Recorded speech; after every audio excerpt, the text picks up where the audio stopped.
इस सीरीज में आज के वीडियो में हम लोग बात करेंगे कि जैसे मैक्सिमम केसेस जो बच्चों के हैं ना, ऑटिज्म या इससे एसोसिएटेड जो भी प्रॉब्लम्स हैं, उनमें सेंसरी प्रोसेसिंग डिसऑर्डर के बारे में मैंने बताया है कि वो कॉमनली मिलता है इस तरह के केसेस में। Sensory processing disorder, sensory processing disorder basically ये है ना कि दो तरह के नर्व हमारे जो होते हैं, स्टिमुलस जो भी लेते हैं हम पेरीफेरी से, पेरीफेरी मतलब साइड के एरिया, जैसे ये हमारा स्केलेटल मसल है, स्केलेटल मसल के ऊपर में हमारे क्या होता है कि ये जो स्किन दिख रहा, ये एपिडर्मल लेयर है, और हमारे जितने भी सेंसरी नर्व्स हैं उनके रिसेप्टर्स हमारे पूरी बॉडी पे मौजूद हैं।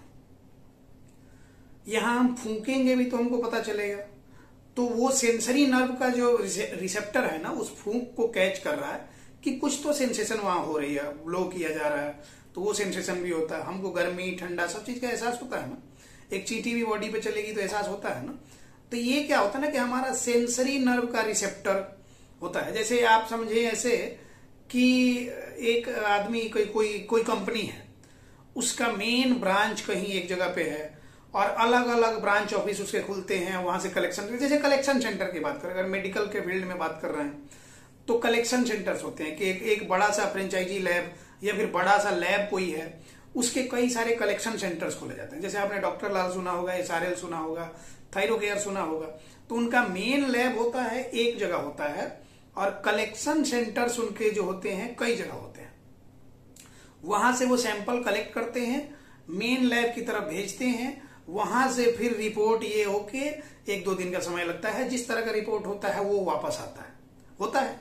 तो ये जो कलेक्शन सेंटर्स हैं वो हमारे नर्व के रिसेप्टर्स हैं, सेंसरी नर्व के रिसेप्टर्स। ये सारे स्टिमुलस को कैच कर रहे हैं और वहां से टारगेट ऑर्गन से वो धीरे धीरे जा रहे हैं स्पाइनल कॉर्ड और ब्रेन को, और वो ब्रेन को जाके वहां एनालाइज होते हैं। और स्पाइनल कॉर्ड और ब्रेन का कनेक्शन क्यों है, बार बार हम इस पे चर्चा करते हैं, तो बता रहे हैं कि सेंट्रल नर्वस सिस्टम, जैसे कि नर्वस सिस्टम की हम बात करें, हमारी बॉडी में नर्वस सिस्टम है, अलग अलग तरह के सिस्टम है, जैसे डाइजेस्टिव सिस्टम है, रेस्पिरेटरी सिस्टम है, एक्सक्रीटरी सिस्टम है, उसके अलावा रिप्रोडक्टिव सिस्टम है, उसके बाद सर्कुलेटरी सिस्टम है। इसी तरह से हमारा नर्वस सिस्टम है। नर्वस सिस्टम 3 पार्ट में बटा हुआ, पहले तो मेन 2 पार्ट में बटा हुआ, सॉरी 3 पार्ट गलत मैंने बोला, मेन 2 पार्ट में, एक तो सेंट्रल नर्वस सिस्टम, दूसरा पेरिफेरल नर्वस सिस्टम। तो वही मैंने बताया कि सेंट्रल, जैसे कि हमारे यहाँ सेंट्रल गवर्नमेंट है और स्टेट गवर्नमेंट है, तो वो समझ लीजिए कि सेंट्रल नर्वस सिस्टम हो गया हमारी सेंट्रल गवर्नमेंट और स्टेट गवर्नमेंट हमारे peripheral nervous system. Peripheral nervous system में 2 बाइफरकेट होकर, मतलब 2 उसका आप ये सब टाइप कह सकते हैं कि उसमें आपको मिलेगा somatic nervous system, autonomic nervous system. Autonomic nervous system हमारे जितने भी विसरल ऑर्गन्स हैं, जैसे कि हमारा हार्ट है, लंग्स है, स्टमक का ये है, उन सबको जो इनवॉलंटरी नेचर होते हैं उनको कंट्रोल करने के लिए ऑटोनॉमिक नर्वस सिस्टम।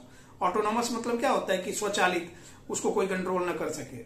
और उसमें ही हमने बताया कि जैसे सोमैटिक नर्वस सिस्टम, तो जो हमारे बॉडी टिश्यू को जितने भी नर्व सप्लाई कर रहे हैं वो सोमैटिक नर्वस सिस्टम में आते हैं। अब इन सोमा मतलब ये बॉडी टिश्यू, इन सब जगहों से टारगेट, सोमा मतलब कि बॉडी टिश्यू बोलते हैं, सोमैटिक नर्वस सिस्टम इनको ही सप्लाई कर रहा है, जिसमें कि हमारे 31 पेयर स्पाइनल नर्व्स होते हैं, 12 पेयर क्रेनियल नर्व्स होते हैं, ये सारे इनको सप्लाई करते हैं।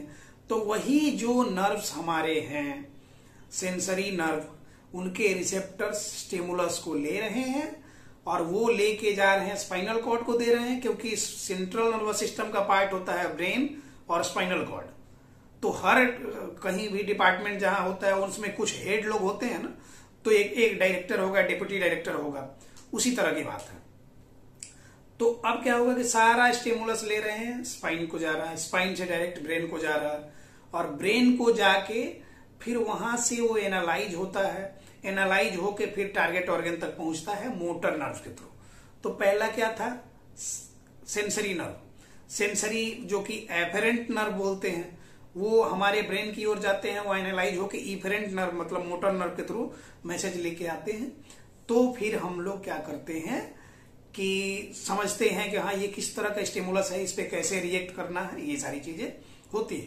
तो ये है हमारा नॉर्मल सेंसरी प्रोसेसिंग अब हम इसके दूसरे चरण में आते हैं कि जिन बच्चों में किसी भी तरह से हमने क्या किया कि उनको ज्यादा आइसोलेटेड रख लिया, मतलब कि सोशल कम्युनिकेशन ज्यादा नहीं होने दिया, स्क्रीन टाइम ज्यादा दिया, तो वर्चुअल वर्ल्ड से कनेक्शन उनका ज्यादा हुआ, किसी भी तरह से हमको समझ में चीजें नहीं आई और हाथ से निकल के 6 महीने साल भर तक हमने कोविड के टाइम में सारे बच्चों को लगभग स्क्रीन दिया है और चीजें समझ नहीं आई, तो क्या है कि टाइमली खाने को तो हम बच्चे को दे रहे थे, तो टाइमली खाने को जब दे रहे थे और अभी गरीब से गरीब घर में, गरीब क्या होता है मजदूर वर्ग में भी अभी घर में सबको खाने पीने के लिए भरपूर चीजें हैं और नेचर ने अब इतनी चीजें भरपूर मात्रा में, पहले भी नेचर में ये होता था सबका एक्सेस नहीं होता था वहां तक, लेकिन अभी क्या होता है कि सबके पास इतना पैसा तो जरूर है और सबको इतना अवेयरनेस सबके पास तो जरूर है कि हमको सीजनल फ्रूट्स खाने चाहिए, इससे कंप्लीट न्यूट्रिशन मिलता है, न्यूट्रिशियस डाइट लेने चाहिए।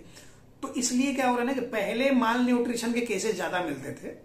माल न्यूट्रिशन मतलब न्यूट्रिशन की कमी, क्वाशरकोर डिजीज आपने सुना होगा, रिकेट्स आपने सुना होगा कि बच्चे का पूरा छाती दिखेगा, बत्ता बत्ता ये जो बोलते हैं दिखेगा, उसका क्या होगा कि पेट बड़ा सा होगा, सिर छोटा सा होगा, हाथ पैर एकदम दुबला लकड़ी की तरह सूख जाए, वो माल न्यूट्रिशन का ये होता है। पहले ये होता था, लेकिन अभी के टाइम में शायद ही कहीं कहीं आपको देखने को मिलेगा कि बच्चों में माल न्यूट्रिशन है। क्यों? क्योंकि उनको टाइमली खाना मिल रहा है, सही खाना मिल रहा है, कंप्लीट न्यूट्रिशन मिल रहा है, तो शारीरिक ग्रोथ तो बच्चे की हो रही है। हम लोग क्या है कि सारा कुछ खिलाने पिलाने के बाद भी ड्राई फ्रूट्स सर्च करते रहते हैं क्या क्या बच्चे को खिलाएं, है ना, आप लोग सारे लोग रिलेट कर पा रहे हो। तो कंप्लीट न्यूट्रिशन शारीरिक रूप से मिल रहा, लेकिन मानसिक रूप से उसका मानसिक विकास के लिए, उसका न्यूरोलॉजिकल डेवलपमेंट के लिए उस हिसाब से फेवरेबल कंडीशन बच्चे को नहीं मिल रहा है। इसलिए क्या होता है कि बच्चे का मानसिक विकास सही से नहीं हो पाता, न्यूरो डेवलपमेंट नहीं हो पाता सही से, तो उसी को न्यूरो डेवलपमेंटल डिले बोलते हैं। उसी कंडीशन में सेंसरी प्रोसेसिंग डिसऑर्डर भी डेवलप करता है। और तब हमको जब ये होता है कि जब तक अंधेरे में चीजें हैं हमको समझ नहीं आ रही, हमने टॉर्च जलाया तो लगा कि अच्छा एक रूम अंधेरा है, टेबल पे मान लीजिए कि आपने फोन छोड़ दिया, आप बेडरूम में गए, मान लीजिए किचन की बात है, स्लैब पे आपने फोन छोड़ दिया, कुछ आप खाना गर्म करने गए थे और वहीं फोन चलाते चलाते छोड़ आए, खाना खा के आप सोने गए, याद आया फोन ले लेना चाहिए, किचन में आप गए, अंधेरा है, आप सोचेंगे अच्छा वहां रखे, उठा के लेके आ जाओ। फिर उसके बाद आप क्या है कि वहां से फोन उठाए, हो सकता है कि अंधेरे में आप गए, आपको पता ना चले, अगल बगल में कहीं सांप हो तो एक खतरा है, लेकिन आपको दिखा नहीं, आपने फोन उठाया चले आए। तो दिखा नहीं इसका मतलब ये नहीं कि प्रॉब्लम नहीं है, प्रॉब्लम है। लाइट जला दिए, दिख गया तो आप थोड़ा अवेयर हो जाएंगे। ठीक ऐसा ही होता है, कोविड के टाइम में बच्चों को स्क्रीन दिया गया था और धीरे धीरे वो इतने उसमें रम गए, हमको दिखने आ रहे थे, चीजें समझ में नहीं आ रही थी, तो हमको लगा कि प्रॉब्लम नहीं है। फिर जब काम शुरू हुआ, सब लोग बाहर जाना शुरू किए, अपना अपना फोन लेना शुरू किए, उसके बाद कहते हैं कि जब से हमने फोन छीना तब से प्रॉब्लम बढ़ गई। प्रॉब्लम बढ़ी नहीं, प्रॉब्लम आपको दिखने लगी, जैसे लाइट जलाया तो सांप दिखने लगा, ठीक वैसा ही इसमें हुआ। आप लोग सारे लोग रिलेट कर पाएंगे इस बात से। तो अब जो प्रॉब्लम दिख रही है ना, ये आपको समझ लेना चाहिए कि मैक्सिमम केसेस में वही आइसोलेशन और स्क्रीन टाइम बढ़ाने की वजह से हुआ है। अब सेंसरी प्रोसेसिंग फंक्शन मैंने पहले ये मैं समझाया था, अब सेंसरी प्रोसेसिंग डिसऑर्डर समझ लीजिए। सेंसरी प्रोसेसिंग डिसऑर्डर यही होगा कि स्टिमुलस ले तो रहा है, जैसे सेंसरी स्टिमुलस इन्वायरमेंट से ले रहा है, पेरीफेरी ले रही है, ये यहां से लेके जा रही, ब्रेन की तरफ जा रही, वहां जाकर लॉस्ट हो जा रहा, अब वहां से प्रॉपर एनालाइज होकर रिस्पॉन्ड नहीं कर रहा। जैसे क्या होता है, कई बार जब मैंने सेंसरी प्रोसेसिंग फंक्शन में समझाया भी कि कलेक्शन सेंटर से बहुत सारे सैंपल्स कलेक्ट किए गए, वो लेके जा रहे हैं हम कहा, मेन सेंटर जो है जहां लैब है वहां पे। किसी किसी का क्या होता है कि सैंपल मिसमैच हो जाता है, किसका लिए थे नहीं याद रहा, गलती से ये हो गया, गड़बड़ हो जाता है, रिपोर्ट गड़बड़ आता है कि नहीं आता है। अब आपको मान लिया कि किसी का ये हो, किसी को शुगर नहीं है, मान लीजिए 10 साल का लड़का गया, 10 साल का 15 साल का बच्चा, वो अपना सैंपल टेस्ट देने के लिए गया, ब्लड टेस्ट दे दिया, ब्लड सैंपल दे दिया, टेस्ट कराने के लिए गया, उसका सैंपल मिसमैच हो जाए और उसको दिखा दे कि इसको तो हाई शुगर है, किसी एडल्ट पेशेंट के साथ मिसमैच हो जाएगा, दिखाएगा ही दिखाएगा, तो फिर नहीं लगेगा कि गड़बड़ तो हो गया, अब चिंता तो हो ही जाएगी, फिर से कंफर्मेशन के लिए टेस्ट कराना पड़ेगा, है कि नहीं। ठीक ऐसे ही होता है कि जो स्टिमुलस सेंसरी आया वो ब्रेन की तरफ गया, वहां जाके कंफ्यूज हो गया। ऑडिटरी स्टिमुलस है, ऑडिटरी एरिया में नहीं जाएगा, एनालाइज नहीं होगा तो प्रॉपर प्रोसेस नहीं होगा, फिर उधर से सही मैसेज नहीं आएगा। इसलिए बच्चे क्या होता है कि सुनने की प्रॉब्लम उनको नहीं भी होती है, हियरिंग ऑडिटरी टेस्ट आप सारा कुछ करा लेंगे, वेरा टेस्ट वगैरह करा लेंगे, सुनने की प्रॉब्लम नहीं है बच्चे की ना, फिर भी क्या होगा कि नाम बुलाने पे वो ध्यान नहीं देगा, टीवी की आवाज सुन के दौड़ के आ जाएगा, अपने मतलब की चीजें देख के तुरंत ये कर देगा। आप पढ़ने के लिए कहेंगे, इधर बुलाएंगे, ऐसे बुलाते हुए रहेंगे, नहीं ध्यान देगा। विजुअल प्रोसेसिंग डिसऑर्डर, सुनने पे नहीं आया, सुन लिया लेकिन रिस्पॉन्ड नहीं किया, ऑडिटरी प्रोसेसिंग डिसऑर्डर। इसी तरह से जितने भी हमारे सेंस ऑर्गेन्स हैं, स्पेशल सेंस ऑर्गेन्स जो कह रहे हैं कि आंख, नाक, कान, जीभ, त्वचा बोलते हैं ना, तो ये 5 स्पेशल सेंस ऑर्गेन्स ज्ञानेंद्रिय हैं हमारे। इनसे जो भी स्टिमुलस हम ले रहे हैं उसको प्रॉपर हम एनालाइज करके और ये कर देते हैं, तो वो सेंसरी प्रोसेसिंग का फंक्शन है। इन बच्चों में यही डिले हो रहा है, समझ नहीं पा रहे हैं कैसे उनको एनालाइज करना, कैसे प्रोसेस करना, तो ये प्रॉब्लम है। इसको ही बोलते हैं सेंसरी प्रोसेसिंग डिसऑर्डर। अब हम बात कर रहे हैं तीसरे पार्ट में इसके कि सेंसरी प्रोसेसिंग डिसऑर्डर को कई बार ऑटिज्म समझा जाता है। ऑटिज्म के केस में सेंसरी प्रोसेसिंग डिसऑर्डर मिलेगा बिल्कुल, लेकिन सेंसरी प्रोसेसिंग डिसऑर्डर ऑटिज्म ही हो ऐसा भी कहना सही नहीं होगा, काफी इसमें चीजें कंफ्यूजिंग है। इसलिए बहुत सारे पेरेंट्स कमेंट करते हैं या सवाल पूछते हैं कि हम कैसे डिसाइड करेंगे कि हमारे बच्चे को ऑटिज्म है कि नहीं, कैसे हम सेल्फ डायग्नोज करेंगे। आप कभी भी नहीं कर पाएंगे, जो चीज आप नहीं कर पाएंगे उस फेर में नहीं पड़ना चाहिए। तो अब हमको भी तो मन करता है पर्दे पे हीरो देख के कि हम भी ऐसा ऐसा जाके पर्दा पे एक्शन करते, नहीं है। इस लाइफ में तो हमने चुन लिया अलग फील्ड अपना। अब हो सकता है कि अगली जिंदगी में अगला जन्म कोई लें, उसमें हो सकता है कि हमको ये मन करे तो जाए हम फिल्मों में जाएं या फिर करें, है ना। तो जो चीज संभव नहीं है उसके फेर में पड़ना ही नहीं है। वो दुनिया अलग, हमारी दुनिया अलग, हम देख के खुश हैं, उसी में खुश हैं। आप क्या करें ना कि बच्चे को ठीक करने के लिए क्या क्या करें इस बात पे ध्यान दें। बच्चे को डायग्नोज करने के लिए नहीं, आपका काम वो है ही नहीं। तो इन सारी बातों को समझना जरूरी है, फैक्ट पे बात करना, हवा हवाई पे बात नहीं करना। तो हम कह रहे थे कि जरूरी नहीं हो कि हर सेंसरी प्रोसेसिंग डिसऑर्डर का केस ऑटिज्म हो, लेकिन ऑटिज्म के हर केस में सेंसरी प्रोसेसिंग डिसऑर्डर मिलेगा, बराबर। अब बात कर रहे हैं कि सेंसरी प्रोसेसिंग डिसऑर्डर में कुछ कुछ चीजें आप क्लियरली समझ लीजिए। जैसे सेंसरी प्रोसेसिंग डिसऑर्डर हम ये कह रहे हैं कि किसी किसी को 1.5-2 साल के एज में भी लगता है कि वो वीडियो, कुछ बच्चे में डिले लगा, फिर वो क्या करेगा कि वीडियो देख लेगा और वो फिर वीडियो देखेगा, उसके बाद से वो उसको लगने लगेगा कि उसके बच्चे को ऑटिज्म है। मैक्सिमम लोग ऐसे हैं। कई बारी कई बड़े बड़े सेंटर्स में जाते हैं, डॉक्टर कहते हैं कि अभी तो इसकी एज 2 साल है, अभी हम कुछ नहीं कह सकते, पहले इसको 3 साल का होने दो, ऑटिज्म हो जाएगा तब हम डायग्नोज करके बताएंगे। तो ये कहां तक सही है, इस बात को भी आप लोग समझें। तो जब आपने वो कोविड एरा से निकले, कोविड पीरियड से निकले और बच्चे में डिले लगने लगा, तो डिलेड माइलस्टोन्स तो हो ही गए। नाम बुलाने पर रिस्पॉन्ड नहीं कर रहा, उसके पहले कर रहा था, चीजें समझाने पे समझ नहीं रहा, पहले समझ रहा था। ये भी सेंसरी प्रोसेसिंग डिसऑर्डर ही है। अब चूंकि उस एज में नहीं आया, एक क्राइटेरिया को फुलफिल करने वाले एज में नहीं आया, इसलिए उसको ऑटिज्म नहीं कहा जाता है। तो वर्चुअल ऑटिज्म भी बहुत सारे लोग कहते हैं, वो सेंसरी प्रोसेसिंग डिसऑर्डर का ही केस है। तो ये बात आपको समझ में आ गई होगी।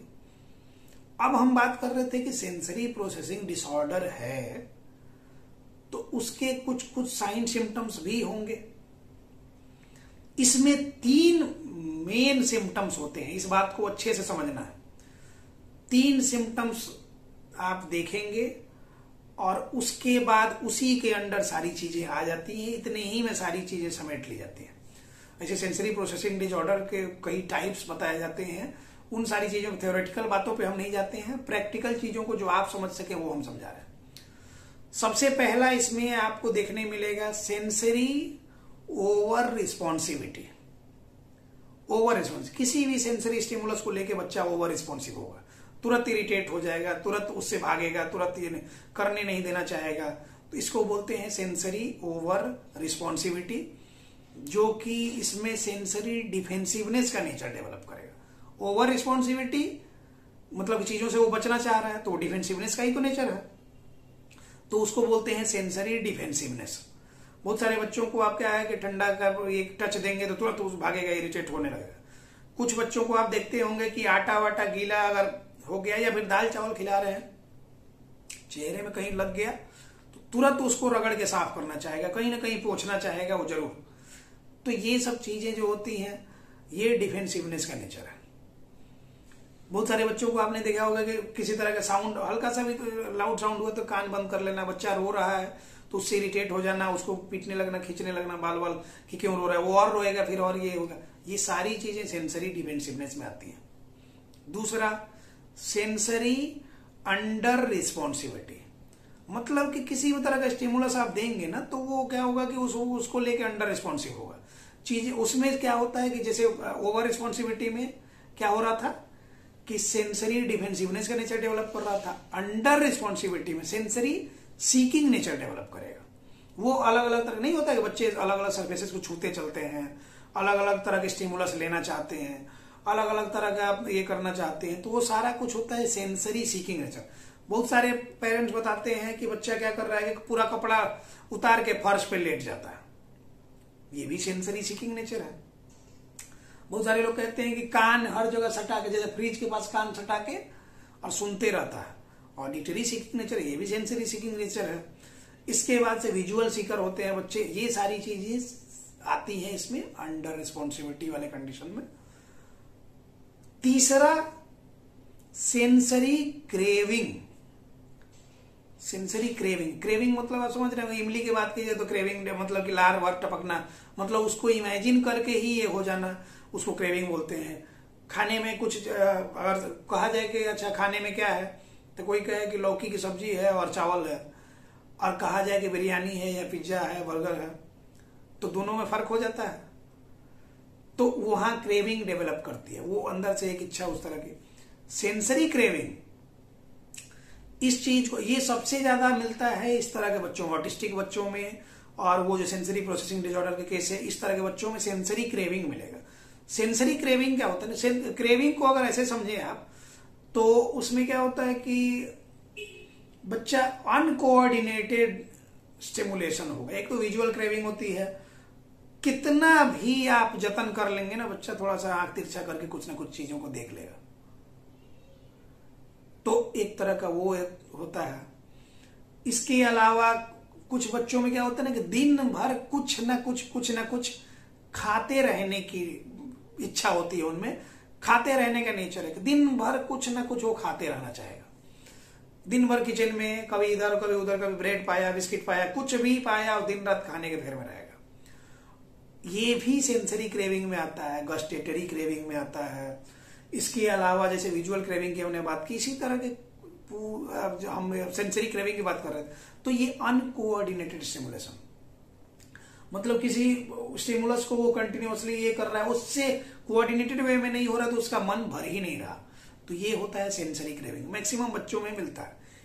अब इस 3 साइन सिम्टम्स को हमने बताया, इसके अंदर ही सारी चीजें आ जाती हैं, और इसको एलाबोरेट जितना करना चाहें उतना एलाबोरेट करते जाएं और चीजों को समझते जाएं, तो ये सारा चीज होता है सेंसरी प्रोसेसिंग डिसऑर्डर के कंडीशन में। अब हम बात कर रहे थे कि जब सेंसरी प्रोसेसिंग डिसऑर्डर बच्चे को है तो इसके लिए सबसे पहले थेरेपी क्या होनी चाहिए, इसका कंफ्यूजन हमेशा बना रहता है। तो अगले पार्ट में हम बात कर रहे हैं कि सेंसरी प्रोसेसिंग डिसऑर्डर के कंडीशन में हम क्या क्या थेरेपी कर सकते हैं। अब जैसा कि हम बात कर रहे थे सेंसरी प्रोसेसिंग डिसऑर्डर, उसके साइन सिम्टम्स के बारे में मोटा मोटी हमने बात किया। अब हम कह रहे थे कि सेंसरी प्रोसेसिंग डिसऑर्डर अगर बच्चे को है तो इसके लिए सही मैनेजमेंट सेंसरी इंटीग्रेशन थेरेपी होगी। इसके अलावा भी बहुत सारे अप्रोचेज ऐसे हैं न्यूरो डेवलपमेंट थेरेपी में जो कि बच्चे के लिए नीड होती हैं, लेकिन पहले ध्यान देना सेंसरी इंटीग्रेशन थेरेपी पे होता है। अब इस चीज को हम एग्जाम्पल के माध्यम से समझाएंगे। जैसे कल की बात करें तो कुछ लोगों का सेशन मैंने लिया, वीकली एक सेशन हम लेते हैं, तो उसमें मैंने कुछ लोगों में देखा कि उनके बच्चे में क्या है ना कि सब कुछ सही लग रहा और सब कुछ गलत लग रहा, मतलब कि प्रॉब्लम भी है और बच्चा ठीक भी है। अब आप लोग देखेंगे कि कॉन्ट्राडिक्टरी बात है, विरोधाभासी बात है कि ईमानदार चोर है। अगर ईमानदार चोर कहा जाए तो ये विरोधाभासी बात है ना, कि चोरी भी किया, ईमानदार भी है। हम लोग एक बार लॉज में जब अपना पढ़ाई कर रहे थे तो उस टाइम लॉज में थे, तो हुआ यूं कि एक बगल वाले रूम से खिड़की से बाहर रोड की तरफ खुलता था वो खिड़की, किसी ने वहां से फोन निकाल लिया था। ईमानदारी ये कि मतलब फोन चोरी कर लिया था। एक था लोग, वो हमारा क्लासमेट था, ही लोग साथ में हम लोग पढ़ रहे थे उस टाइम, तो कॉलेज में हम लोग साथ में थे, तो उन लोग का फोन ले लिया था, सब चोरी कर लिया था। लेकिन सिम दोनों निकाल के रख दिया था। 2 सिम वाला फोन था, ड्यूअल सिम का। फोन चोरी कर लिया, सिम निकाल के रख दिया। तो उस कंडीशन में ईमानदार चोर वाले टैग मिला था। वो किसी बगल वाले ने ही किया था, बाद में पता भी चला। खैर, ये सारी बातें हम इसलिए बता रहे थे कि ये विरोधाभासी बात है कि उसको प्रॉब्लम भी है और वो ठीक भी है, और ऐसा कंडीशन होता है। मैक्सिमम लोग इस बात से रिलेट करेंगे। अच्छे से वीडियो इसलिए देखने बोलते हैं। आपको जहां तक समझ में आया, जब आपको लगता है कि आपके बच्चे में प्रॉब्लम है, तो आपको जो जो चीजें समझ में आती है अपने से भी ट्राई करते हैं, और किसी ने, डॉक्टर ने सजेस्ट कर दिया कि ऑक्यूपेशनल थेरेपी कराओ या स्पीच थेरेपी कराओ या ये चीज कराओ वो चीज कराओ, आप कराना शुरू करते हैं। अब जिनके पास जाते हैं उनकी रिस्पॉन्सिबिलिटी बनती है कि नीड बेस्ड थेरेपी पे काम करें, बच्चे की जो नीड है उसके अकॉर्डिंग काम करें, ना कि पेरेंट्स की डिमांड है उसके अकॉर्डिंग काम करें। तो नीड बेस्ड अप्रोच में क्या होता है कि एविडेंस बेस्ड प्रैक्टिस होता है। एविडेंस बेस्ड मतलब बच्चे का हमने देखा, उसके आधार पे एक डायग्नोसिस किया, फिर उसको रिव्यू किया कि सही डायग्नोसिस हमने किया क्या, तब उसके हिसाब से प्लान बनाएंगे कि हाँ ये प्लान इस तरह से काम होगा, तो जाके इतने समय में इफेक्टिवनेस दिखेगी। जैसा कि हम बार बार अपने वीडियो में बताते हैं कि पहले महीने से ही 2-4-5%, 10% अगर इंप्रूवमेंट नहीं दिख रही तो समझ लीजिए कि गलत ट्रैक पे है। या तो आप गलत ट्रैक पे हैं, या फिर जो लेके जा रहा है वो गलत ट्रैक पे लेके जा रहा है। कहीं ना कहीं प्रॉब्लम तो है, तो वहां संभल जाने की जरूरत है। 6 महीने साल भर तक एक्सपेरिमेंट नहीं करना। तो हम बता रहे थे कि जैसा कुछ लोगों को हमने देखा, लखनऊ से एक बच्ची है, एक लड़का, तो उसका क्या है कि उसको देख के लग रहा है कि बिल्कुल सारी चीजें नॉर्मल है, और लेकिन वो रेस्टलेस हो रहा है, उसमें सेंसरी इश्यूज हैं। बहुत सारी चीजें बोल ले रहा है लेकिन वो समझ नहीं रहा, उसमें सेंसरी इश्यूज हैं। वो सामने वाले से क्या कर रहा है कि इंटरेक्ट भी थोड़ी देर कर रहा, फिर उसके बाद अपनी मनमानी भी शुरू कर दे रहा। सामने वाले को देख के खुश भी है, थोड़ी देर बाद उसकी बात पे ध्यान भी नहीं दे रहा। मतलब कि कहीं ना कहीं कुछ मिसिंग सा है उसमें, और उसके पेरेंट्स चिंता कर करके धीरे धीरे सूखते जा रहे हैं। ओवर स्ट्रेस लेने से बोला चिंता चीता से बढ़कर है। चीता क्या है कि एक बार आदमी मर गया, चलो अब मान ही लिया दुनिया ने मर गया, आग लगा दिया, खत्म हो गया। चिंता तिल तिल करके मारती है। और जो लोग भी ओवर स्ट्रेस लेते हैं, ओवर एंग्जियस हो जाते हैं, बाद में सारे मेटाबॉलिक प्रॉब्लम्स उनमें डेवलप है। दुबला पतला शरीर, डायबिटिक भी हो जाएगा, उसको थायराइड, बीपी, सारी प्रॉब्लम्स हो जाएगी। तो बच्चे को ठीक किया ना किया, अपने बीमार हो गया। तो इन सारी प्रॉब्लम्स को भी ध्यान में रखते हुए ओवर स्ट्रेस नहीं लेना है। बच्चे के लिए सही एविडेंस बेस्ड अप्रोच ढूंढना है, उस पर काम करना है, तो बच्चा ठीक होगा। तो हम बात कर रहे थे कि सेंसरी प्रोसेसिंग डिसऑर्डर अगर बच्चे को है तो उसके लिए सेंसरी इंटीग्रेशन थेरेपी पे काम करेंगे, जिसमें सेंसरी स्टिमुलेशन से लेकर, इसमें ज्वाइंट कंप्रेशन से लेकर, इसमें सेंसरी ब्रशिंग से लेकर, इसमें टैक्टाइल स्टिमुलेशन से लेकर कई तरह की चीजें आती हैं। सेंसरी डाइट की बात करते हैं तो इसमें ये सारी चीजें इंक्लूडेड होती हैं। इन सब पे काम करके तब बच्चे को क्या होता है कि स्टेप बाय स्टेप बच्चे को सही डायरेक्शन में लेके आप जा सकते हैं। नहीं तो फिर आप ऑक्यूपेशनल थेरेपी मतलब कि बुफे सिस्टम में जाना चाहते हैं, तो क्लिनिक में जितना सारा सामान है सारा ही लोग यूज करवा देते हैं कि पेरेंट्स खुश रहे, कि उसको लगा कि हाँ सारा सामान यूज करके पैसा दिया तो वसूल किया। बहुत सारे पेरेंट्स की मेंटालिटी भी यही होती है। वो देखते हैं कि अच्छा फलाने के बच्चे में ये हुआ तो हमारे बच्चे में क्यों नहीं हुआ। हम लोग भी, हम तो प्रैक्टिकली बच्चों को देखते रहते हैं, तो उन्हीं से एक्सपीरियंस लेते हैं कि क्या क्या चीजें कैसे कैसे किन किन किन दिमाग में चल रही हैं। तो उसके बाद ये सारी चीजें हम बता पाते हैं, प्रैक्टिकल चीजें। तो समझिए ये कि बच्चे को अगर सेंसरी प्रोसेसिंग डिसऑर्डर है या ऑटिज्म ही है या ADHD ही है, तो बच्चे का एक प्रॉपर क्या होना चाहिए कि डायग्नोसिस होना चाहिए ऑन एग्जामिनेशन। वो जितने भी इस ऑटिज्म के ग्रेडिंग के स्केल्स हैं सब चीजें सही है अपनी जगह, लेकिन बिना बच्चे को देखे उसके पेरेंट्स से 100-150 क्वेश्चन पूछ के सही गलत मार के और उसके आधार पे डायग्नोसिस देना। मैंने 100 केसेस में 95 केसेस तो इसमें गलत ही देखा है कि डायग्नोसिस ही गलत दिया गया है। किसी को कह दिया कि मॉडरेट ऑटिज्म है, किसी को कह दिया सीवियर ऑटिज्म है। मॉडरेट और सीवियर टाइप के ऑटिज्म में सारी बातें, सारा ज्ञान एक तरफ, बॉडी उसके फेशियल अपीयरेंस से, उसके खड़ा होने के ये से, उसके आने जाने के इतने ही अपीयरेंस काफी है, समझ में आ जाएगा किस तरह की कैटेगरी में है बच्चा। तो इन सब बातों को पेरेंट्स समझे। बाकी जो लोग तो जन्म जन्मांतर से वो चीजें पढ़ते आ रहे हैं, वही चीजें रिपीट कर रहे हैं, वो नया कुछ एक्सपेरिमेंट नहीं करना चाहते, नया कुछ रिसर्च नहीं करना चाहते, तो वो कुछ चाहेंगे भी नहीं और आप अपने बच्चे को लेकर परेशान होंगे, भाग दौड़ करते रहेंगे, हाथ पे कुछ भी नहीं लगेगा। तो इसलिए हम बार बार कहते हैं कि सही डायग्नोसिस होगा तभी प्रोग्नोसिस सही से होगा, नहीं तो सैचुरेशन पॉइंट पे आ जाएंगे। मैक्सिमम लोग जो ये वीडियो देख रहे हैं वो इस बात से रिलेट करेंगे कि वो साल भर, 2 साल, 3 साल, 4 साल, 6 साल, 8 साल इतने दिनों से कहीं थेरेपी सेंटर्स में जा रहे हैं और उनको भी समझ में आ रहा है कि पहले इंप्रूवमेंट हो रही थी, अभी क्या है कि साल 1.5 साल से एक सैचुरेशन पॉइंट पे आकर रुक गया, इससे आगे ग्रो नहीं कर रहा। थेरेपी सेंटर वाले को भी समझ नहीं आ रहा कि अब इसमें करना क्या है, आपको भी समझ में नहीं आ रहा कि क्यों नहीं डेवलप कर रहा है। आप कंफर्ट जोन में आप लेके जा रहे हैं, उसको पैसा आ रहा है तो वो रखा हुआ है, वो भी क्लियरली नहीं कह रहा है कि अब हमारे बस की बात नहीं है सर, कहीं और देख लें, नहीं। और आप भी कंफर्ट जोन में एक ड्यूटी समझ लिए, जैसे सुबह उठना, नाश्ता पानी करके ऑफिस जाना, घर आना, आके फ्रेश व्रेश होके घर का थोड़ा काउंकिच जो है उसके बाद से अपना टीवी देखना और फिर सो जाना, फिर सुबह एक रूटीन में आ गया। उसी तरह बच्चे को कहीं लेके जा रहे हैं तो एक रूटीन में आ गया। हम कंफर्ट जोन से बाहर निकल ही नहीं रहे कि देखें कि हाँ अगर यहाँ से डेवलप नहीं कर रहा बच्चा तो कुछ तो इसमें प्रॉब्लम है, या तो अप्रोच में, या फिर हमारा अप्रोच जो है उसमें, या फिर बच्चा ये हो रहा है कि वो नहीं सीखना चाह रहा, तो कुछ ना कुछ तो उसमें चेंज करना पड़ेगा, रूटीन में, अप्रोच में कुछ ना कुछ तो चेंज करना पड़ेगा। तो जिन जिन लोगों के बच्चों में एक सैचुरेशन पॉइंट आ गया, उससे ऊपर वो डेवलप नहीं कर रहा, तो जहां सब तरह से ये खत्म हो जाती है चीजें, वहां से हम शुरू करते हैं और वहां से आपका बच्चा डेवलप करना शुरू होगा। और यकीन मानिए कि हम बार बार कहते हैं कि पहले महीने से ही बच्चा इंप्रूव करेगा और हमारे पास आने के बाद आपके बच्चे में इंप्रूवमेंट दिखेगी। ये नहीं कि आप दूसरे सेंटर पे जाएं तो पहले महीने से इंप्रूवमेंट दिखेगी, हमारे यहाँ 2-3 महीने ये करते रहे, इंप्रूवमेंट हो ही ना और कहें कि ना आप रहिए, तो ऐसा बिल्कुल भी नहीं है।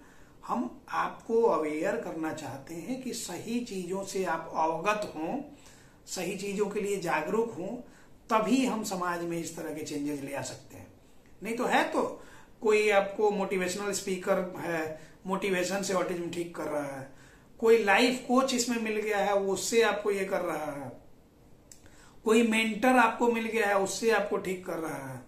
और ऑटिज्म पेरेंट्स की तो बाढ़ ही सी आ गई है यूट्यूब पे, एक दूसरे को देख के होड़ लगा लगा के सब लोग अपना अपना ये कर रहे हैं। उनको ये नहीं समझ में आ रहा कि इन सब चक्करों में ना पड़ के अपने बच्चे पे काम करें। और अब कुछ लोगों का है कि वो आदत सी बन चुकी है, चलो वीडियो बनाएंगे, कुछ व्यू जनरेट होगा, ये होगा और उसे ट्रैफिक जनरेट होगा तो कुछ मोनेटाइज होगा, कुछ रेवेन्यू जनरेट होगा, वो सारी चीजें सही हैं। उन सब लोगों के चक्कर में पड़ के आप लोग अपना समय बर्बाद ना करें, सही बातों को समझें, beware, be positive, autism is curable with terms and conditions applied. क्योंकि इसमें ये होता है कि बहुत सारे लोग चीजों को मानते भी नहीं है, सीरियस होते भी नहीं है और चाहते हैं कि ठीक भी हो जाता। सारी चीजें एक साथ नहीं होती। उम्मीद करते हैं कि आपको ऑटिज्म अवेयरनेस का ये वीडियो काफी पसंद आया होगा और हम आपको अवेयर करने के लिए चीजें बताते हैं। आप समझ लें तो अच्छा, नहीं समझे तो और अच्छा, बाकी आप भटकते रहिए। जिस दिन समझ में आ जाए कि अगर आपको बच्चे के लिए सही तरीके से काम करना है तो इंडिपेंडेंटली घर से ही आप अपने बच्चे को डील कर सकते हैं। और अगर आप अपने इंडिपेंडेंट नहीं बनेंगे तो आप दुनिया में किसी के पास जाके ठीक नहीं कर सकते। धन्यवाद।